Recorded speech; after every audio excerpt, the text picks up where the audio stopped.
Hi అండి, అందరికీ దసరా నవరాత్రుల శుభాకాంక్షలు. అయితే దసరా నవరాత్రుల్లో అండి 7వ రోజు ప్రత్యేకంగా నేను గుడికి వెళ్తాను. గుడికి వెళ్ళి 108 ప్రదక్షిణలు చేస్తానండి.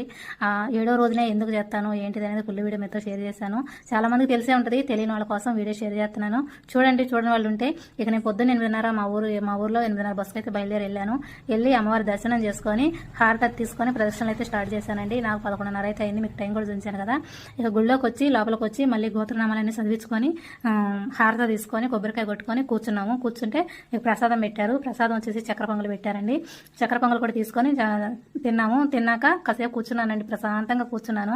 1-2 గంటల సేపు గుళ్ళోనే కూర్చున్నాను. చాలా ప్రశాంతంగా అనిపించింది గుళ్ళో అయితే.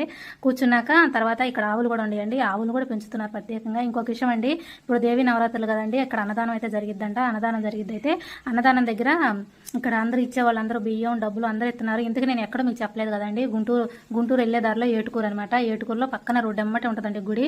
ఆ గుడి దగ్గరికి అయితే వెళ్ళాను నేను. ఇక ఆవులు కూడా ఉంటే ఆవుల దగ్గరికి కూడా వెళ్ళి అరటిపళ్ళు ఉంటే అరటిపళ్ళు పెట్టి ఇక నేనైతే ఇంటికి బయలుదేరుతున్నానండి.